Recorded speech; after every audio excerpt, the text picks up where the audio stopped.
In this lecture, we will discuss state of Indian economy in 2025. In 2025, the Indian economy has achieved a historic milestone by becoming the world's fourth largest economy, overtaking Japan. 2025 में Indian economy ने एक historic milestone achieve किया है। Japan को overtake करके India world का fourth largest economy बन चुका है। With a nominal GDP surpassing $4.1 trillion, India remains the fastest growing major economy with projected growth rates consistently above 6%. Nominal GDP India की 4.1 trillion dollar को surpass कर चुकी है। India fastest growing major economy बना हुआ है। Macro economic snapshot 2025 GDP growth Real GDP growth for financial year 2025 is estimated at 6.4%, with financial year 2026 projected between 6.3% and 6.8%. Financial year 2025 में real GDP growth India का 6.4% estimate किया गया है। वहीं financial year 2026 के लिए 6.3% एंड 6.8% के बिटवीन प्रोजेक्टेड किया गया है। Inflation Retail inflation is to 4.9% in financial year 2025. So food inflation remain a persistent concern at 8.4% due to weather shock. Retail inflation 4.9% तक रहा है फाइनेंशियल ईयर 2025 में। फूड इन्फ्लेशन persistent कंसर्न बना हुआ है इंडिया के लिए। फूड इन्फ्लेशन 8.4% रहा है। Fiscal deficit the deficit is targeted eight 4.9% of GDP for financial year 2025, down from 5.1% in the previous year, reflecting ongoing fiscal consolidation. External sector foreign exchange reserve reached a record high of $696 billion as of July 2025. जुलाई 2025 तक India में foreign exchange reserve record high पर पहुंचा है। About $696 billion तक ये high हुआ है। The current account deficit remain manageable at approximately 1.2% of GDP. Sectoral performance service sector the dominant engine of growth, contributing 55% to GVA and growing at 7.2%. It is driven by IT, fintech, and digital services. Service sector India में dominant engine of growth है, जो कि GVA में 55% का contribution रखता है। 7.2% के हिसाब से सर्विस सेक्टर ने 2025 में ग्रो किया है। इंडिया में service sector IT, fintech and digital service के थ्रू ड्राइवर होता है। Industry and manufacturing contribute roughly 25 to 26% to GDP. While growth is supported by PLI scheme, the sector face headwinds from weak global demand and high logistic cost.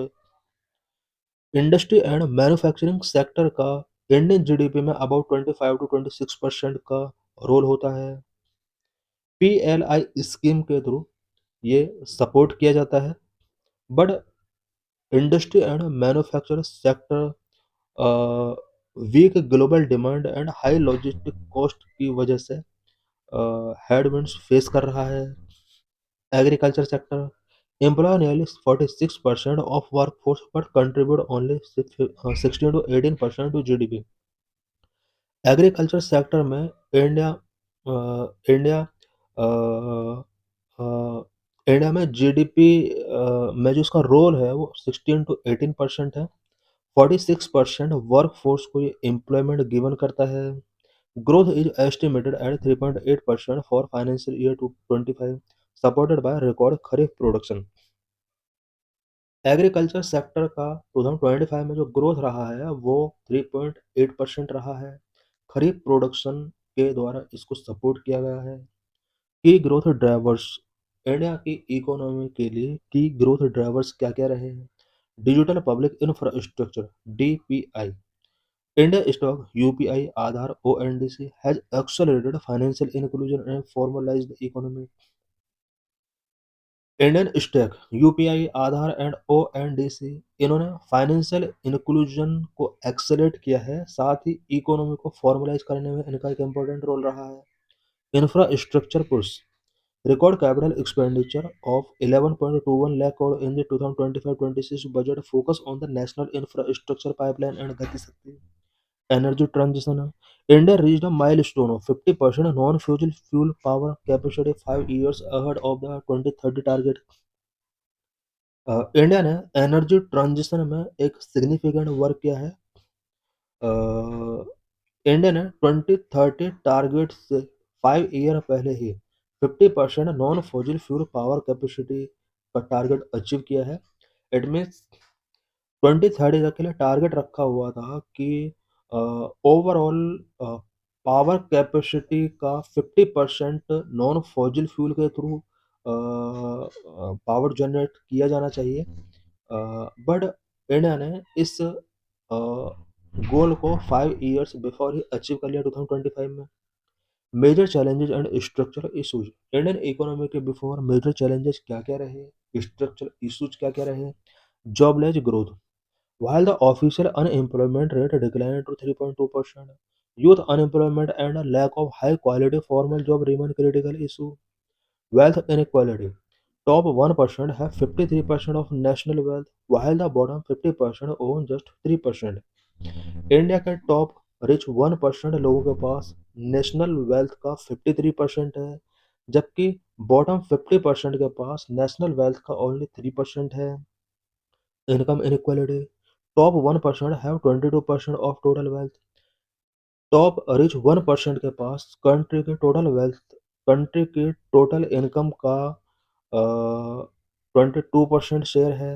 Global headwinds, geopolitical tensions such as Middle East conflict, potential US tariff, and disruptions in a Red Sea shipping route pose risks to export and commodity price. Private investment, despite high public spending, private sector capital expenditure remain cautious due to global uncertainties.